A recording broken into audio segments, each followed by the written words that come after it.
Consistency का secret इतना simple है कि तुम इसे इग्नोर कर ही नहीं पाओगे। आई विल प्रॉमिस, अगर आपने ये सारे 6 के 6 ट्रिक्स समझ लिए, आपकी लाइफ नेक्स्ट लेवल पे होगी। कंसिस्टेंसी की फुल गारंटी है। This is Anshu Kushwaha, welcome back to my channel. आज का हमारा टॉपिक है कंसिस्टेंसी हैक फॉर लाइफ। हम अपनी जिंदगी में कंसिस्टेंट कैसे रह सकते हैं। कंसिस्टेंसी ब्रेक होती है, फिर हम मोटिवेट होते हैं, फिर काम करते हैं, फिर कंसिस्टेंसी ब्रेक। चलो समझते हैं। The first solution is 2 minute rule start करो। इतना छोटा रखो रूल कि मना करने का मन ही ना करे। मान लो कि आपको जिम जाना था और आपका मन नहीं कर रहा है, तो 2 मिनट आप अपने आप को ये बोलोगे कि मैं शूज पहनूंगा, 2 मिनट वॉक करूंगा। कम से कम 2 मिनट तो करूंगा ही करूंगा। जूता पहनो, 2 मिनट वॉक करो। कई बार होगा कि आपका दिमाग बोलेगा चल भाई जिम चले जाते हैं। ये काम क्यों करेगा? क्योंकि ब्रेन उस चीज को रजिस्टर ही नहीं कर पाएगा, क्योंकि उसे बहुत ही छोटी लेवल पे काम करना है, उसे मना नहीं करेगा। तुम आज से कंसिस्टेंस नहीं, बस 2 मिनट की क्लैरिटी और ऑनेस्टी रखना अपने पास। 2 मिनट आप अपने आप से ऑनेस्ट रहना सीख लो। The second one is auto start trigger. Action को किसी और हैबिट से जोड़ दो। जो मान लो कोई आपकी हैबिट है, पहले से आप करते आए हो, उसी के साथ एक नई हैबिट जोड़ दो। क्या हो सकता है? एग्जाम्पल से समझो। मान लो आप चाय पीते हो शाम की। चाय पीने के 10 मिनट आप ये सोचो कि मैं चाय पी लेता हूं, उसके तुरंत 10 मिनट में मैं 1 पन्ने या 2 पन्ने सेल्फ डेवलपमेंट की बुक पढ़ूंगा एवरी सिंगल डेज। फिर आप छोड़ नहीं पाओगे, क्योंकि आप चाय पियोगे और आपका दिमाग कहेगा कि अब भाई बुक पढ़ना है, पढ़ लेते हैं। दूसरा एग्जाम्पल समझो कि आप ये अपने दिमाग को बता सकते हो कि जब जब मैं फोन चार्ज लगाऊंगा तब तब 5 सेंटेंस ही सही पर इंग्लिश बोलूंगा। एवरेज पर्सन आपको भी पता है कि 5 से 6 बार पर्सन आप फोन चार्ज लगाओगे ही लगाओगे। अगर 5 से 6 बार अभी आप फोन लगाते हो चार्ज और 5 सेंटेंसेस हर बार बोलते हो इंग्लिश में, तो आपकी इंग्लिश भी नेक्स्ट लेवल पे होगी। एज वेल एज आप दिन के 25 से 30 सेंटेंसेस को इंग्लिश में बोल पा रहे हो। बिना सोचे ही आपकी इंग्लिश एक लेवल पे बेटर हो जाएगी। 30 दिन के अंदर ही आप अपने अंदर चेंजेस भी फील कर लोगे। ये काम क्यों करेगा? क्योंकि बिना सोचे काम स्टार्ट हो जाएगा खुद पे खुद। आपको तो कुछ मेहनत करने की जरूरत ही नहीं पड़ी, सोचे ही भी नहीं। एक अनकॉमन सच्चाई जान लो कि बेस्ट हैबिट वही होती है जो बिना सोचे शुरू हो जाती है, और वो हैबिट अच्छी होती है। The third one is half rule. बस आधा काम करो। आधा का मतलब क्या हुआ? जो प्लान सिर्फ 50% भी कंप्लीट होगा तो मैं खुद को समझूंगी या समझूंगा कि मैं जीत गई। इससे क्या होगा कि आपके दिमाग को लगेगा, जिस दिन आपका मन बिल्कुल भी नहीं कर रहा है कि मैं कर रहा हूं ना करूं, उस दिन भी आपका दिमाग बोलेगा कि 50% भी करूंगा ना तो जीत जाऊंगा यार।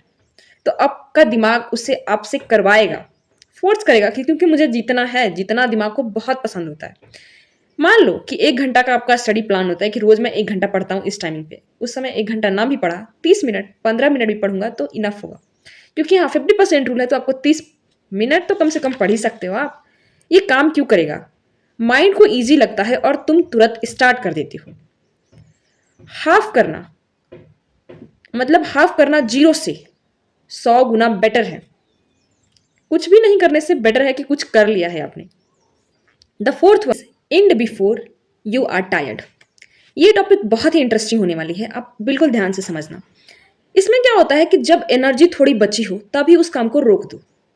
ऐसा क्यों करना है मैम, मैं ऐसा क्यों करूंगा, तो पूरी एनर्जी लगाऊंगा?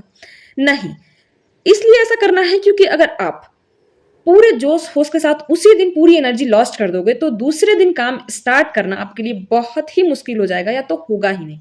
आप उस चीज का 90% चांसेस है आप उस काम को नहीं करोगे, जो बहुत डिसिप्लिन पर्सन नहीं है। तो क्या करना है आपने? एग्जॉशन के बाद नहीं, थोड़ा पहले आप रुक जाओ। जब लग रहा है कि मैं थकने वाला हूँ यार, थोड़ी सी और एनर्जी बची है, थोड़ा और कर लेते हैं, उससे पहले आप बोलो कि चलो ठीक है कल करूंगा। इससे क्या होगा कि आपकी जिंदगी में एक्साइटमेंट तो आएगी ही आएगी। कल आप डबल मोटिवेशन से काम करोगे अपने ऊपर। कल फिर आप उसी काम को करने आओगे। जैसे मान लो कि डांस करता है कोई, डांस करता है 1 घंटे 2 घंटे कर रहा है, पूरा थक जाता है, थक के चूर हो जाता है, तो हो सकता है वो अगले दिन ना करे। पर जो बंदा रोज 20 मिनट कर रहा है, थकने से पहले ही रुक जाता है, वो अगले दिन भी करेगा। नेक्स्ट डे स्टार्ट करना इजी हो जाता है। तब आपके दिमाग को लगता है यार कल जितना किया था उससे ज्यादा मजा आज आएगा मुझे। The fifth point is daily restart mindset. कल का दिन खराब हो गया था, इग्नोर करो। जो लोग अपनी जिंदगी में इग्नोर करना सीख गए हैं ना, वो अपनी लाइफ में बहुत बेटर कर रहे हैं। आज फिर से फ्रेश स्टार्ट करना, हर एक दिन को नई अपॉर्चुनिटी से समझो कि महीना महीना का पहला दिन पहला दिन खराब हो गया, कोई बात नहीं, दूसरा दिन भी पूरा फ्रेश है। हर एक घंटा को आप सोचो कि पूरा फ्रेश है मेरे लिए। दिन खराब हो गई थी, दोपहर से स्टार्ट कर लो। दोपहर भी खराब हो गया, शाम को स्टार्ट कर लो। गिल्ट कंसिस्टेंसी को डिस्ट्रॉय करता है। कंसिस्टेंसी वही रख पाता है जो गिल्ट से वापस आने की कला को जानता है। जितना ज्यादा गिल्ट लोगे, सोचोगे, काम को और भी नहीं करोगे आप। The six point is micro commitment trick. ये नया है ना, समझो। अपने आप से बहुत ही छोटा प्रॉमिस करो, बहुत छोटा। जैसे रोज एक पन्ने पढ़ूंगी, 100 पुशअप की जगह पे 5 पुशअप मारूंगी। छोटा कमिटमेंट तोड़ने में तुम्हें डर लगता है, तुम्हारी दिमाग को लगेगा यार तुम तो बहुत ही फट्टू हो, तुमसे तो कुछ होगा ही नहीं। अपने नजरों में नहीं गिरो, इसलिए तुम उस काम को जरूर करोगे। हमेशा याद रखो कि बड़े गोल्स फेल होने के चांसेस बहुत ज्यादा होते हैं, छोटे छोटे गोल्स फेल नहीं होते हैं।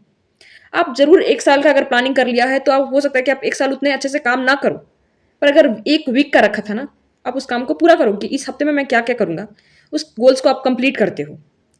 तुम्हें परफेक्ट नहीं बनना है, तुम्हें बस रोज वापस आना है। जहां भी हो आप वापस आओ, कंसिस्टेंसी फॉलो करनी है। तुम अगर वापस आते हो वहीं आगे बढ़ते हो, जहां से गए हो वहां वापस आओ, रिजल्ट आएगा ही आएगा। Thank you so much, we will meet in the next video.